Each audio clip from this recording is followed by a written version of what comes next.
Felicia Konanchik, une fillette russe de 9 ans, a attiré quelques followers sur TikTok grâce à ses vidéos joyeuses destinées aux enfants. Pourtant, le 17 février 2021, sa nouvelle publication ne serait pas seulement inhabituelle, mais plutôt dérangeante. Bonjour à tous, j'ai une autre histoire terrible.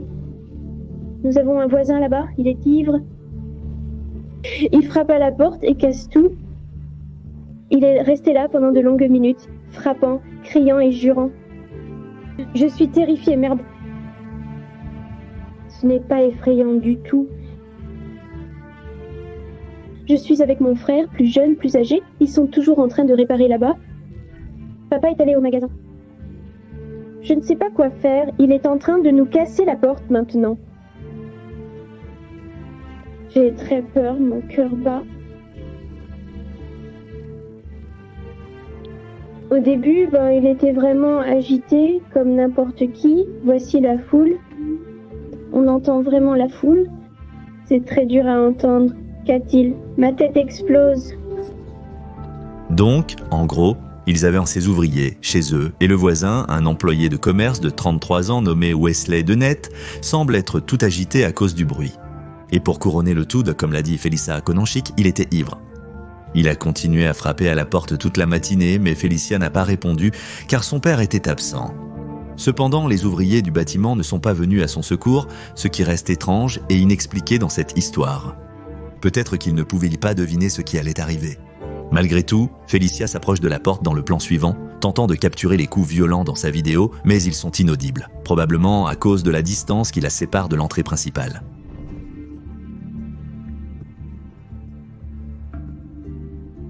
C'est qui frappait, donc j'ai pu le noter.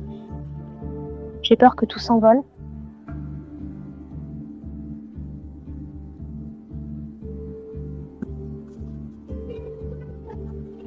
Je ne sais pas quoi dire, mais cela fait longtemps que je ne l'ai pas vu, et cela fait longtemps que je ne l'ai pas vu, et cela fait longtemps que...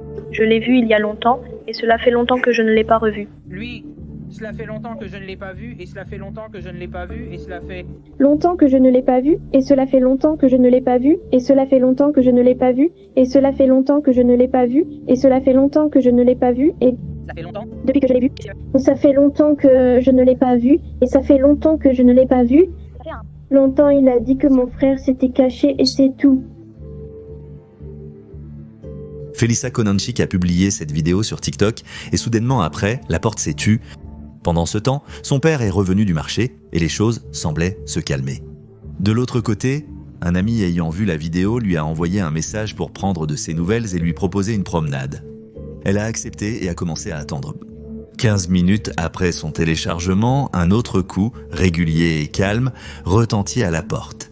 Felicia a probablement cru que son ami était venu la chercher, mais cette supposition serait erronée. Quand elle a ouvert la porte, il y avait Denette, la fixant avec son fusil de chasse de 12 calibres, désespéré, ivre et sans aucune idée de ce qu'il faisait. Terrifiée, Felicia a tenté de claquer la porte, mais l'ivrogne et méchant voisin lui a tiré dessus à plusieurs reprises. Certains l'ont touché directement, tandis que d'autres ont percé la porte métallique, frappant sa tête et diverses parties de son corps. Entendant les coups de feu, son père a couru vers elle, mais tout ce qu'il a entendu étaient les derniers mots de sa fille ensanglantée qui était « Papa, j'ai été tué ». Dunitz a été arrêté sur le champ par les autorités. Après avoir repris ses esprits, il a avoué avoir tiré sur la fillette de 9 ans. Lors du procès, il a été reconnu coupable du meurtre de Felicia et condamné à perpétuité. Si vous appréciez la vidéo jusqu'à présent, assurez-vous de vous abonner. Emplacement de votre urgence. Mon petit ami est mort. Bien, j'envoie d'une ligne aux pompiers. Je reste en ligne. Très bien, super. Maintenant, dites exactement ce que... C'est quoi, c'est là-bas? Mon petit ami et moi jouions hier soir et... J'ai mis... Lui dans valise quand nous jouions, comme une sorte de cache-cache. Je me suis endormie, puis réveillée, et il était mort dans la valise. Je ne sais pas ce qui s'est passé. D'accord. Est-ce qu'il est suspendu quelque part ou... Quoi, madame? Non. Je l'ai sorti de la valise. J'ai essayé de lui faire du cardiopulmonaire. Est-il éveillé du tout? Est-il conscient du tout? Non. Il est violet. D'accord. Est-ce qu'il respire? Non. J'ai besoin que vous le mettiez au sol et que vous aplatissez son dos pour moi, d'accord? J'ai fait du réanimation cardio-respiratoire. J'ai essayé tout. D'accord. Écoutez-moi. Je veux que vous le mettiez à plat sur le dos pour moi, sur le sol. Exact. D'accord. Écoute, d'accord, mon gars. C'est bien. Nous allons toujours lui faire des compressions, d'accord? Mettez votre autre main sur cette main. Je te dis juste, en le regardant, Tu peux... d'accord, son ventre vient de gargouiller. C'était un enregistrement du numéro d'urgence 911 entre Sarah Boone, âgée de 42 ans, et la police à propos de son petit ami George Torres Jr. qui était coincé dans une valise, le laissant mourir lentement et douloureusement alors qu'il suffoquait pendant des heures. Sarah elle-même a prétendu qu'elle n'était pas responsable du décès de son petit ami cette nuit-là. Tous deux étaient ivres et ont décidé de jouer à cache-cache. Son petit ami, pour une raison quelconque, a décidé de se cacher dans une valise, mais c'était en réalité Sarah qui l'a fermée à clé. Dans un état d'ébriété, elle prétend qu'elle a complètement oublié George dans cette valise. Elle a choisi d'aller dormir. À son réveil, elle n'a pas trouvé George et s'est souvenue qu'il était dans la valise. En ouvrant la fermeture éclair, elle a découvert son cadavre. Étrangement, elle a enregistré toute la scène, réfutant tout ce qu'elle prétendait. Sur TikTok, elle a filmé son petit ami dans la valise, le présentant comme une farce et se moquant de lui. George peut être entendu suppliant d'être libéré. Sarah et George avaient des problèmes conjugaux récurrents, Sarah portant plainte contre George pour violence domestique, mais retirant systématiquement sa plainte. Sarah a perçu cela comme une vengeance, disant même, je cite, « pour tout ce que tu m'as fait ».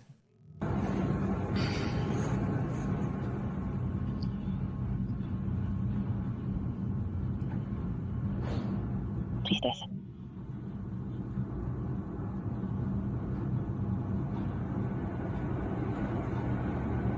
Pour tout ce que tu m'as fait. Tristesse. Pour tout ce que tu m'as fait. Tristesse. Oui. Tristesse. Ouais. Sarah, stupide. Sarah. Ah, c'est mon nom, ne l'use pas. Je ne peux pas respirer, chérie. Sérieusement? Oui, c'est ce que tu fais quand tu m'étrangles, Sarah. Sarah. Sarah. Sarah, je ne peux pas respirer, chérie. C'est de ta faute. Sarah, je ne peux pas respirer. C'est à toi de jouer. Sarah. Bouge un peu. J'aimerais aussi une vidéo pour ça. Parce que je... Sarah. Bouge un peu, Sarah. Sarah, je ne peux pas. Je ne peux pas respirer, chérie. Oh. C'est ce que je ressens quand tu bois. Sur moi, Sarah, merde. Ça y est. Ouais.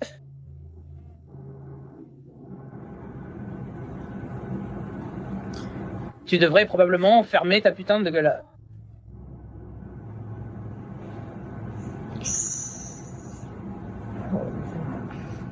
Pendant l'interrogatoire, Sarah a été confrontée à ces images, mais Sarah ne voulait ni les voir ni les commenter. Selon la police, il possède des images de Sarah renversant la valise sans l'ouvrir.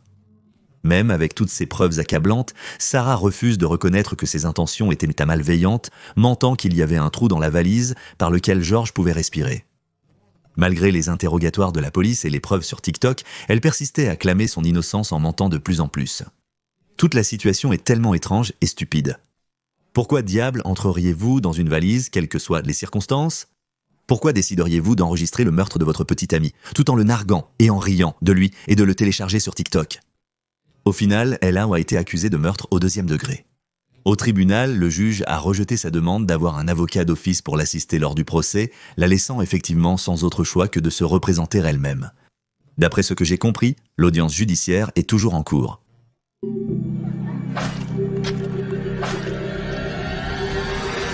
Les images suivantes présentent un TikTok live qui donne un aperçu d'une journée apparemment ordinaire pour un groupe d'amis explorant un marché animé au Népal.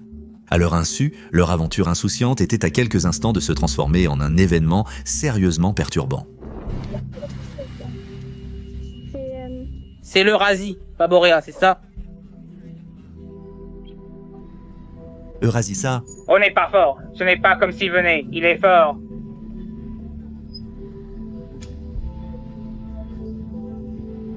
Enfin, es-tu marié à Xixi? Es-tu avec Xiaopang en ce moment? Maman va te marier, ça te va?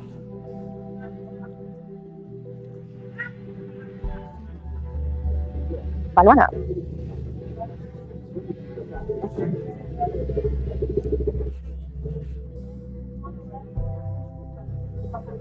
Et...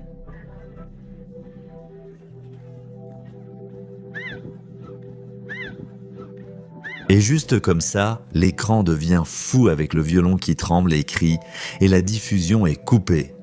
À ce stade, il n'est pas clair ce qui s'est exactement passé dans ce moment chaotique, mais nous allons le découvrir. Prenons d'abord un moment pour comprendre qui est cette personne et ce qu'elle représente afin de mieux saisir le contexte de l'événement. C'est un gars nommé Feng Zhengyong qui a 37 ans et qui est célèbre sur TikTok sous le nom de Ayun flotte autour du monde. Dans cette vidéo, il parle de son infection par le virus de la dengue et d'autres choses en chinois. Mais ce n'est pas le point principal ici. En parcourant ces vidéos, vous remarquerez un fil conducteur commun qui le traverse. Il s'approche simplement d'étrangers au hasard, presque toujours des filles, et engage des conversations, demandant leur nom, commentant leur apparence, et se rapprochant beaucoup trop pour être à l'aise.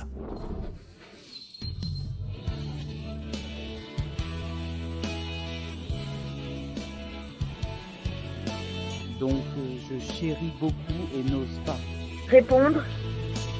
Maintenant, regardez les sous-titres de ces vidéos. Il souligne vraiment le même point, bien que principalement en chinois. Mais il continue d'appeler les filles beauté et utilise des mots comme grand et tout ça. En somme, c'est un type étrange, sans réelle cohérence dans son contenu. Juste des trucs sombres et gênants avec ces filles étranges qui vous font lever un sourcil. Un utilisateur a commenté sa vidéo partageant la même inquiétude. Assez effrayant, ce n'est même pas pour ça qu'il est connu. Fin 2021, Feng a rencontré Gan Sojong, star TikTok de 22 ans en plein essor avec 5 millions d'abonnés. À l'époque, Gan cherchait une équipe de petits créateurs. Des créateurs qui pourraient aider à gérer ses vidéos tout en créant leur propre contenu en cours de route, avec Gan en tant que leader. Cette idée a rassemblé un groupe de personnes, dont Feng, alias Ayun. Contrairement à Ayun, le contenu de Gan était vibrant, percutant et divertissant. Originaire de Chine, il est tombé amoureux de l'Afrique, s'est installé en Zambie, a trouvé un emploi et a même eu une petite amie là-bas avant de commencer sa page TikTok nommée Fativa en Afrique, qui est devenue un grand succès. Gun partageait des extraits sur la vie, les gens, la nourriture et tout ce qu'il adorait en Afrique. Dans leur groupe, d'autres étaient également sur un chemin similaire, sauf pour Feng, un fait dont le groupe était bien conscient. Il soulignait souvent l'attitude mystérieuse et le contenu de Feng, mais Gun, décontracté, n'a pris aucune mesure et a laissé Feng libre de ses choix de contenu.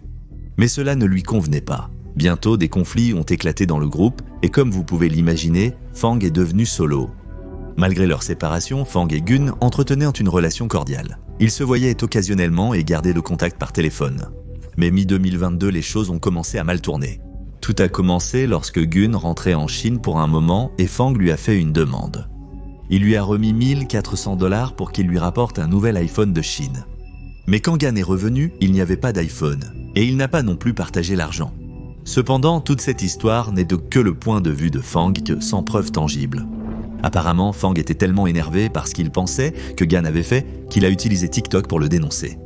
Gan, quant à lui, a également fait un direct pour réfuter les affirmations de Feng, les qualifiant de mensongères. La plupart de ces vidéos ont été supprimées, donc je n'ai pas pu trouver les originales, mais ils se sont mutuellement annulés. Mais selon Gun, Feng ne lui a jamais donné d'argent pour un téléphone, ce qui prouverait son innocence à ses abonnés. Feng, étant qui il était, a été encore plus offensé par la réponse de Gun et cette fois a formulé encore plus d'accusations. Il a même dit que Gun avait envoyé de la nourriture infectée par le coronavirus disease à son domicile et l'avait menacé. Mais Gun n'a pas répondu à ces accusations. Cela n'a fait qu'aggraver l'agonie de Feng, qui cherchait maintenant à se venger, pas seulement à accuser. Le 4 décembre 2022, Gun et ses amis s'imprégnèrent de la riche culture et de la beauté naturelle du Népal. En se promenant dans un marché animé de la capitale, Gun a vu un live stream TikTok, où il a mentionné en plaisantant qu'il prévoyait de retrouver Feng et de le battre. Cette blague visait Feng, qui regardait le livestream en se cachant à proximité, préparant déjà sa revanche. Pendant le livestream, la caméra de Gun a soudainement coupé sur un écran noir au milieu de cris violents. Ce qui s'en est suivi a créé une onde de choc sur Internet. Ceux qui regardèrent le livestream n'avaient aucune idée du chaos qui s'y déroulait. Cependant, peu de temps après, certaines vidéos du marché ont commencé à circuler, devenant rapidement virales. Gan a été poignardé plusieurs fois dans le dos, la poitrine, l'abdomen et la tête. Dans la vidéo non censurée, Gan était à moitié allongé au sol, se tenant l'estomac pour regarder sa blessure abdominale et faisant signe pour un téléphone, demandant probablement aux spectateurs d'appeler à l'aide. Mais évidemment, je ne pouvais pas tout montrer ici. Fan a poignardé l'un des coéquipiers qui tentait d'aider Gan. Croyez-moi, vous ne voulez pas en savoir plus, c'est assez perturbant. Mais ce qui est de glacial ici, c'est que la personne debout à côté de Gan est Fang lui-même. Même après avoir poignardé Gan devant toute la foule, Fang n'a pas fui. Il est resté là tout le temps, réprimandant le Gan blessé, s'assurant qu'il le savait avant de mourir. Peu de temps après, Gan et son ami ont été transférés à l'hôpital, mais Gan n'a pas survécu à ses blessures et a été déclaré mort. Fan, quant à lui, a été remis aux autorités et a été accusé de meurtre par la suite, recevant finalement une peine de 25 ans derrière les barreaux. Aussi, très rapidement, assurez-vous de vous abonner à la chaîne pour ne pas manquer les prochaines mises en ligne. Aisha Akram, la soi-disant reine de TikTok et infirmière du Pakistan, a fait éclater des vidéos de synchronisation labiale et de mouvements de danse sur TikTok en 2021 avec son homme Amir Sohail, alias Rambo. Oui, donc leur contenu pourrait vous faire grimacer un peu, mais elle était dans un rôle gagnant 115 000 abonnés comme si de rien n'était. Profitant de sa nouvelle célébrité, Aisha et son équipe de 6 personnes ont organisé une rencontre avec les fans lors du 75e jour de l'indépendance du Pakistan, le 14 août 2021. Si vous connaissez la science derrière ces rencontres et salutations, vous sauriez que les lieux pour de tels événements sont très stratégiques. En gros, ils choisissent des endroits avec beaucoup de passages, comme les centres commerciaux, les parcs populaires, etc. Vous attirez donc automatiquement une grande foule. Aisha et son équipe ont également jeté leur dévolu sur un parc public appelé Minar-e-Pakistan, un lieu chargé d'histoire étant le parc du monument national du pays. Et naturellement, avec la fête de l'indépendance à l'agenda, l'endroit était destiné à être envahi par les gens et Aisha et son équipe étaient de près à exploiter ce moment pour tout ce qu'il valait. Alors que l'après-midi avançait, elle et son équipe sont arrivées au parc et les choses ont commencé en douceur. Elle était dans son élément, tournant ses TikTok, rencontrant ses fans et posant pour des photos. Mais à mesure que la journée progressait, la foule ne cessait de s'accroître. Vers 6h30, Aisha et Toun et son équipe ont décidé de monter d'un cran en se déplaçant vers une zone plus grande et plus ouverte du parc. Ils souhaitèrent se présenter devant une foule plus grande, sortie simplement pour célébrer la grande journée, et non spécifiquement pour la rencontre. Mais c'est là que les choses ont mal tourné. Dès qu'ils ont fait le mouvement, une foule de 350 à 400 personnes a envahi Aisha et ses 6 coéquipiers, transformant l'ambiance de fun à effrayante très rapidement. À ce moment-là, un responsable de la sécurité est intervenu, conseillant à Aisha de quitter par un itinéraire sûr. Mais pour une raison mystérieuse, elle a ignoré l'avertissement et a choisi de rester au milieu de ce qu'elle pensait être ses fans loyaux. Les images montrent Aisha, son petit ami et le responsable de la sécurité derrière la clôture, en sécurité. Mais en quelques instants, elle s'est retrouvée face à face avec la foule violente. Ils ont avancé, attrapant la femme, la jetant en l'air, déchirant ses vêtements et la soumettant à une agression brutale et à des attouchements. D'autres personnes de son groupe ont également été battues et volées.